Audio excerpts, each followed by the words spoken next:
स्वागत है दोस्तों आपका हमारे इस यूट्यूब चैनल कन्फ्यूज़न 9.2.11 में।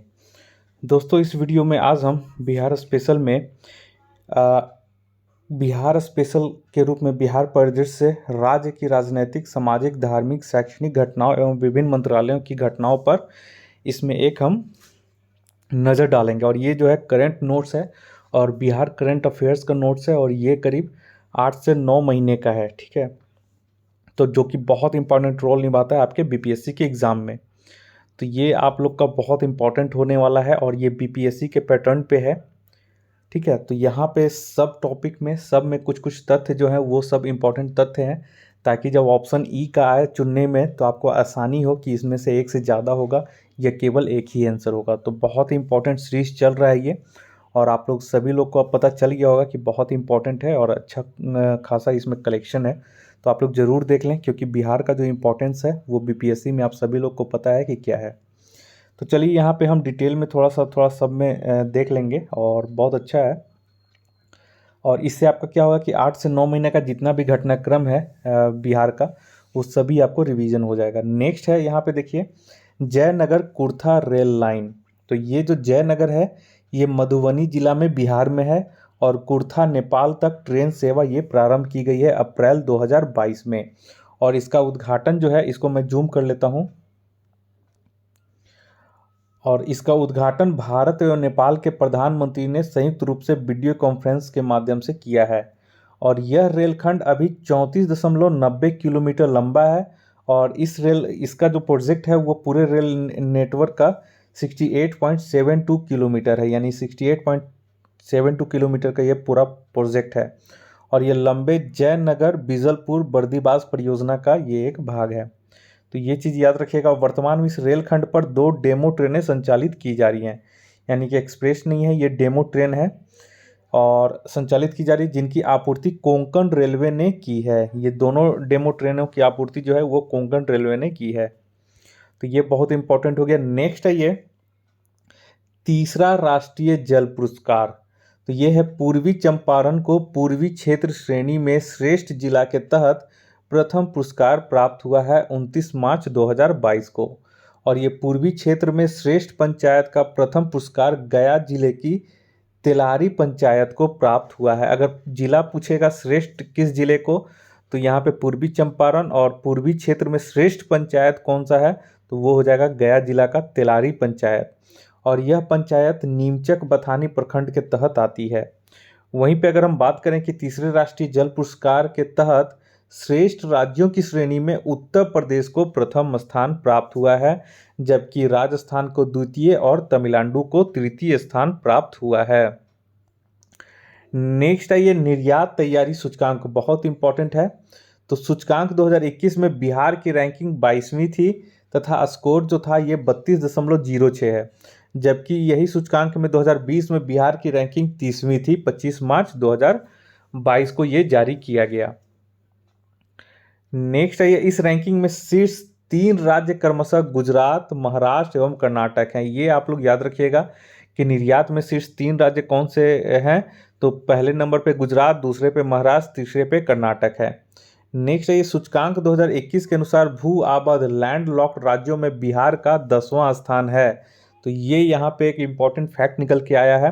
अगर पूछेगा कि लैंड लॉक्ड राज्यों में बिहार का स्थान केमा है, तो ये हो जाएगा 10वां स्थान। भू आबाद राज्यों की श्रेणी में हरियाणा शीर्ष पर है, हरियाणा जो है शीर्ष पे है। नेक्स्ट है ये बिहार स्टार्टअप कंक्लेव 2022। तो बिहार के उद्योग मंत्री शहनवाज हुसैन ने पटना में बिहार स्टार्टअप कंक्लेव का उद्घाटन 12 मार्च 2022 को किया। हालांकि सत्ता परिवर्तन के बाद अब शहनवाज हुसैन को इस्तीफा देना पड़ा। तो इस कंक्लेव का आयोजन पटना ज्ञान भवन में उद्योग विभाग के सहयोग से बिहार इंडस्ट्रीज एसोसिएशन द्वारा किया गया। ज्ञातव्य है कि वर्ष 2017 में बिहार स्टार्टअप नीति की घोषणा की गई थी। तो एक चीज़ है कि अगर पूछ सकता है, यहाँ से एक क्वेश्चन निकल रहा है कि बिहार स्टार्टअप कंक्लेव का उद्घाटन पटना में किसने किया, तो उद्योग मंत्री शहनवाज हुसैन। एक है कि बिहार में स्टार्टअप नीति की घोषणा कब की गई थी, तो वर्ष 2017 में। नेक्स्ट है ये फ्रॉग वॉक ऐप क्या है। तो ये फ्रॉग वॉक ऐप याद कर लीजिए, बहुत इंपॉर्टेंट है, ये पूछेगा, ठीक है। तो यहाँ पे बोल रहा है कि मार्च 2022 में फ्रोग वाक ऐप का शुभारंभ किया गया। इस ऐप का निर्माण खगड़िया भागलपुर के निवासी निर्मल देव के द्वारा किया गया। निर्मल देव को राज्य सरकार द्वारा बिहार चेंज मेकर अवार्ड 2022 प्रदान किया गया। इस ऐप का उद्देश्य छोटे कामगारों जैसे हलवाई, बढ़ई, नलसाज, प्लम्बर एवं पेंटर आदि के रोजगार या कार्य न मिलने की समस्या को दूर करना है। तो यहाँ पे ये चीज़ है, आप लोग याद रखिएगा कि फ्रोग वाक जो है वो किससे संबंधित है और इस ऐप का निर्माण किसने किया। तो इस ऐप का निर्माण खगड़िया भागलपुर के निवासी निर्मल देव के द्वारा किया गया। और याद रखिएगा, निर्मल देव को राज्य सरकार के द्वारा कौन सा पुरस्कार दिया गया, तो Bihar change maker award 2022। Next है ये बिहार भूमि सुधार। बिहार भारत का पहला राज्य बन गया है जिसने गांवों के लिए गतिशील मानचित्र की अवधारणा पेश की है मार्च 2022 में। बिहार विधानसभा ने बिहार भूमि उत्परिवर्तन संशोधन विधेयक 2021 पारित किया, जिसमें मानचित्रों के उत्परिवर्तन को अनिवार्य कर दिया। इससे हर बार भूमि के स्वामित्व में परिवर्तन होने पर अद्यतन किया जाएगा और इससे कानूनी विवाद कम होंगे। नेक्स्ट है ये 22 मार्च 2022 को बिहार स्थापना दिवस मनाया गया और ये जो था 110वां बिहार का स्थापना दिवस मनाया गया। और इसकी जो थीम थी, जो कि हर एग्जाम में आया है, बीपीएससी के एग्जाम में अभी जो हुआ था हाल ही में 20 अगस्त को, तो इसके थीम याद रखिएगा, जल जीवन हरियाली। और अब जो आएगा 67th में वो पूछेगा कि केवां स्थापना दिवस मनाया गया, तो ये जो था 110वां स्थापना दिवस बिहार का मनाया गया। तो ये आप लोग याद रखिएगा पॉइंट। और यहाँ पे नोट कर लीजिए कब से 110वां, तो देखिए 22 मार्च 1912 को बिहार को बंगाल प्रेसिडेंसी से अलग कर नया राज्य बनाया गया था। तब से 22 मार्च को ही बिहार दिवस आयोजन माना जाता है। तो बिहार दिवस समारोह 2022 का आयोजन गांधी मैदान पटना में हुआ, जिसकी नोडल एजेंसी शिक्षा विभाग रहा। यानी जो इसका जो अरेंजमेंट था वो सभी शिक्षा विभाग ने किया था।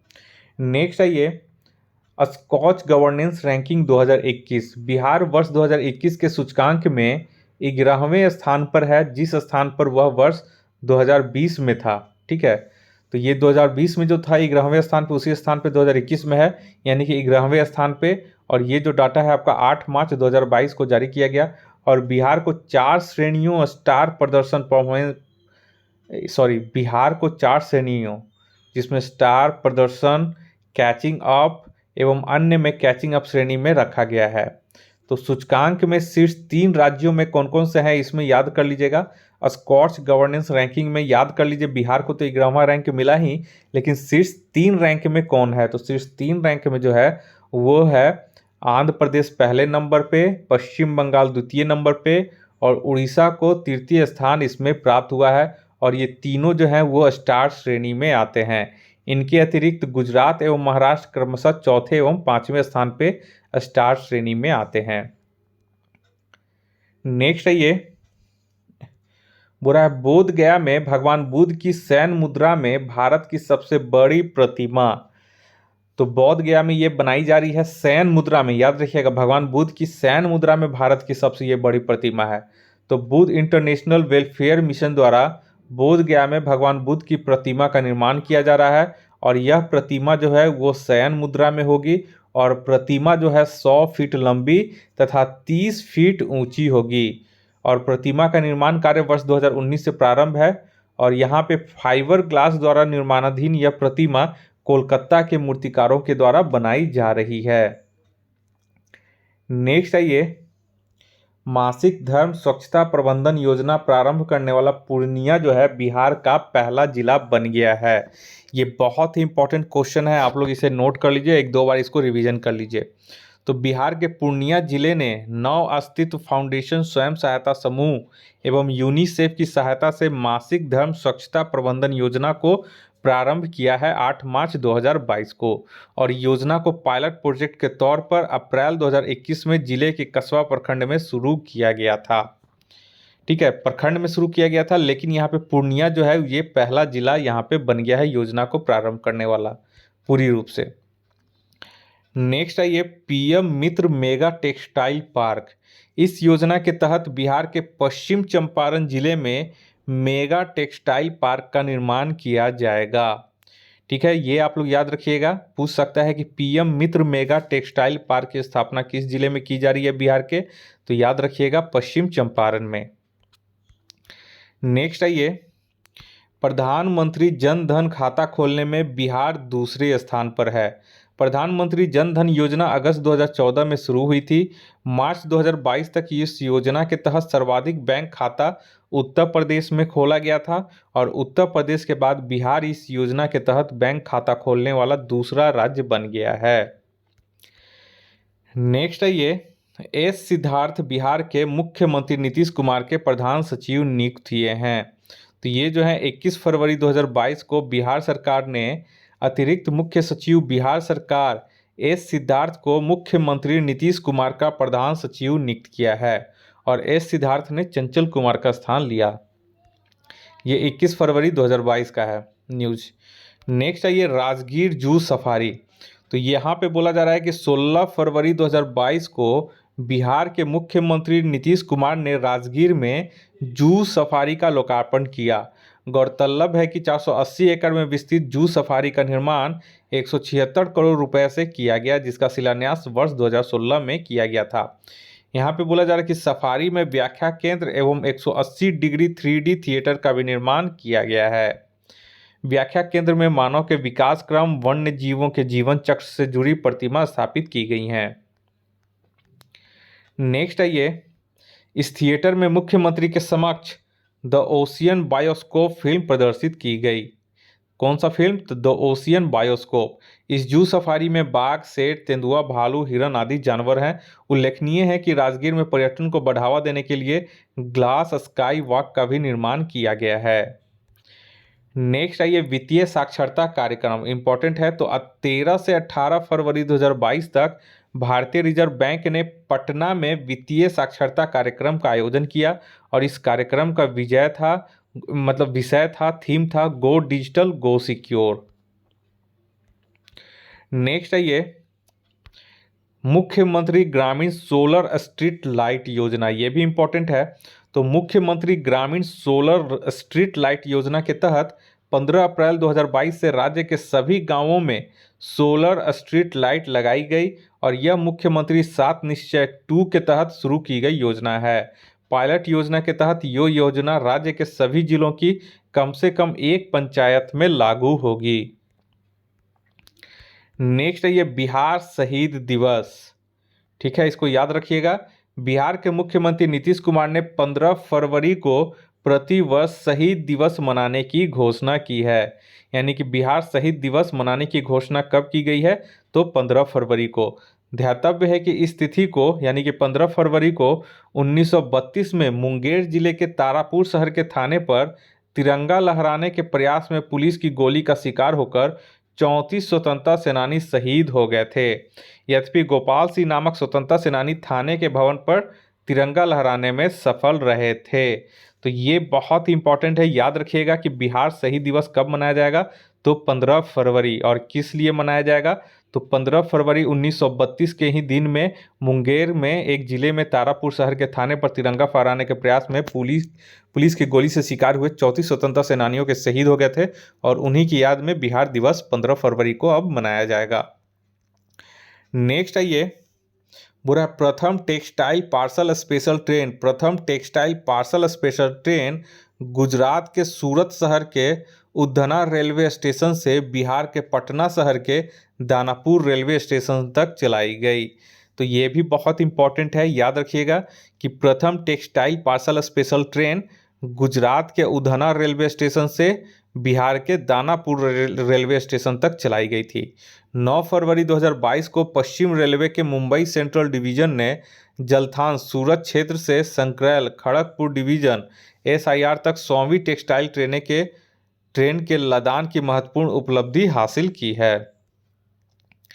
नेक्स्ट यहाँ पे बोल रहा है,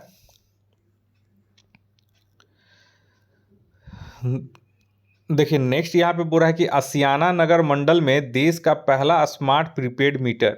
तो बिहार की राजधानी पटना के आसियाना नगर मंडल को देश के पहले स्मार्ट प्रीपेड मीटर स्थापित करने का गौरव प्राप्त हुआ है।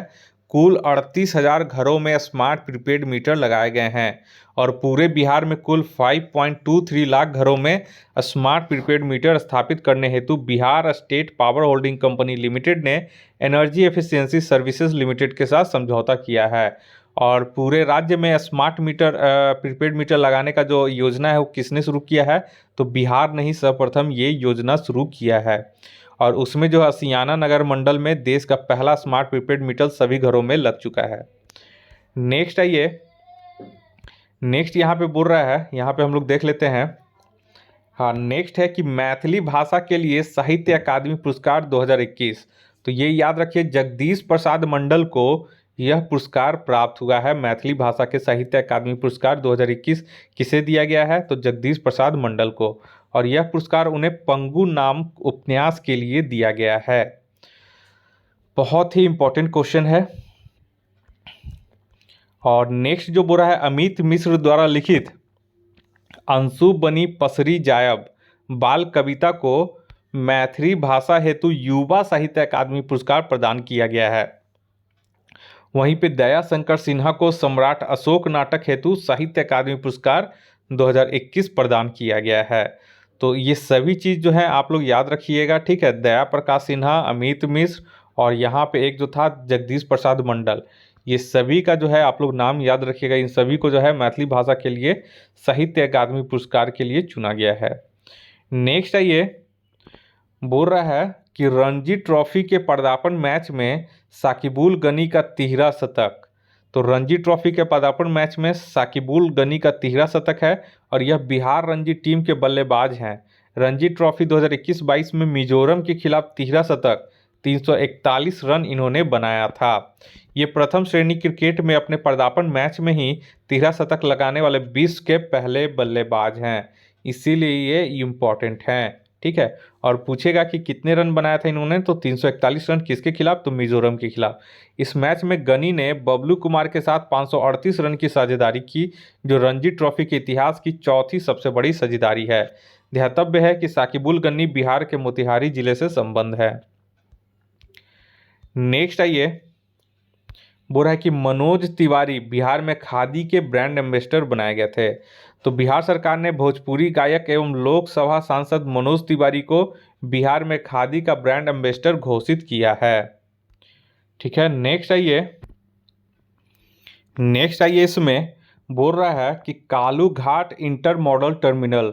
तो बिहार के सारण जिले में राष्ट्रीय जलमार्ग 1 गंगा नदी पर केंद्रीय पत्तन पोत परिवहन और जलमार्ग मंत्री सर्बानंद सोनोवाल ने इस टर्मिनल का शिलान्यास किया और इस एक बर्थ वाले टर्मिनल की क्षमता 77,000 TEU प्रतिवर्ष होगी।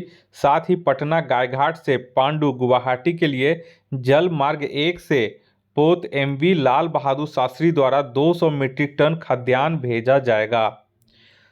और पटना से पांडु तक जहाज पर खाद्यान्न की पायलट आवाजाही गेटवे ऑफ नॉर्थ ईस्ट के लिए नया द्वार ये खोलेगी।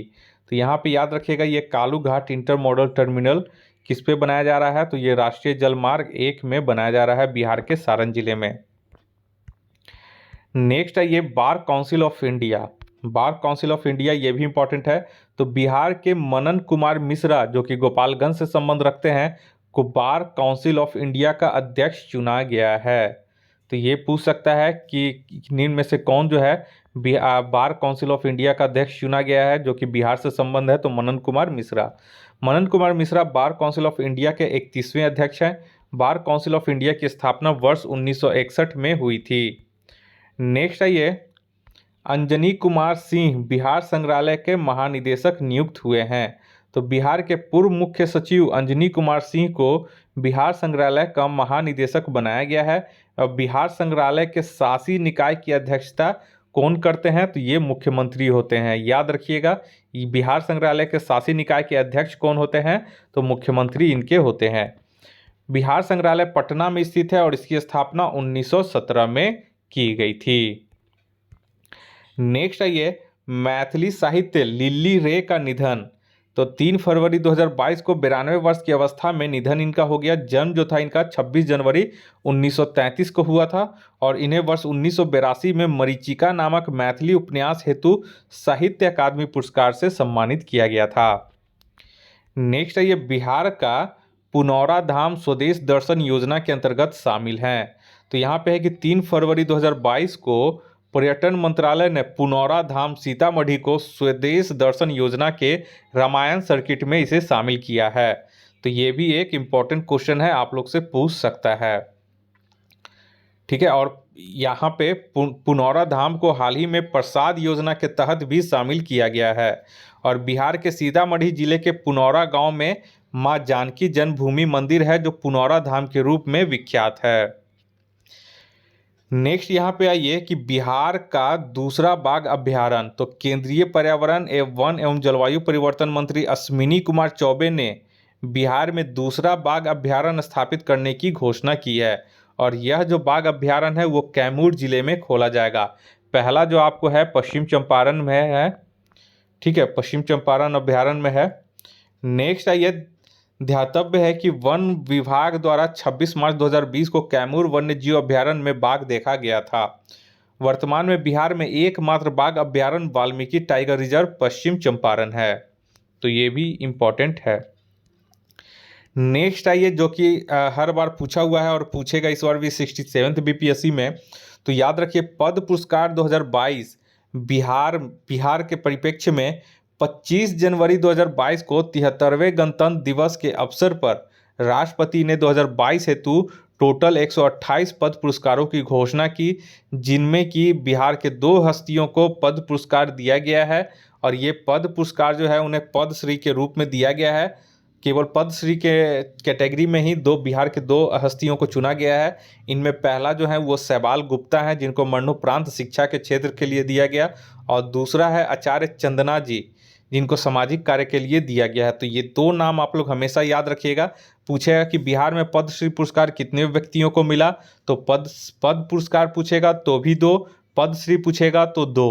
ठीक है, तो यहाँ पे आप लोग ध्यान रखिएगा, पद्म भूषण पद्म विभूषण में बिहार के किसी भी व्यक्तियों का नाम शामिल नहीं है।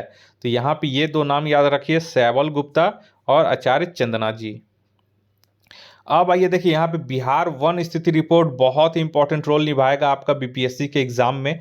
और इसका जो है विस्तृत जो डाटा है यहाँ हमारे पास है, जो कि मैं नेक्स्ट वीडियो में आपको ये पूरा अच्छे से समझाऊंगा। इसमें देखिए यहाँ पे बहुत कैटेगरी वाइज है कि हर क्षेत्र में सबसे कम सबसे ज़्यादा प्रतिशत के आधार पे, क्षेत्रफल के आधार पे, तो बहुत सारा इसमें चीज़ है। आगे जो नेक्स्ट पार्ट इसका है बहुत इंपॉर्टेंट होने वाला है और करीब इसमें 12 पेज हैं। तो आप लोग को ये मैं धीरे धीरे करके 2 दिन या 3 दिन में पूरा कंप्लीट करवा दूंगा। ठीक है, तो आप लोग हमारे इस वीडियो के साथ बने रहें।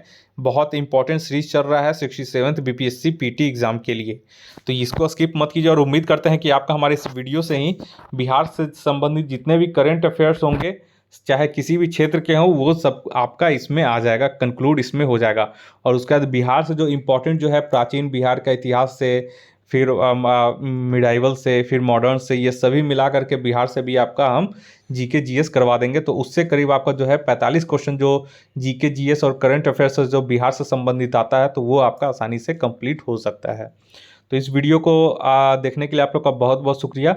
अगर आपको ये वीडियो पसंद आया तो कृपया करके आप हमारे इस चैनल को सब्सक्राइब कर लें, ताकि कोई भी वीडियो मैं अपने चैनल पे अपलोड करूं तो उसका नोटिफिकेशन सबसे पहले आपके मोबाइल तक पहुंच सके। इस वीडियो को देखने के लिए आप लोग का बहुत बहुत शुक्रिया। आपका दिन मंगलमय हो। धन्यवाद।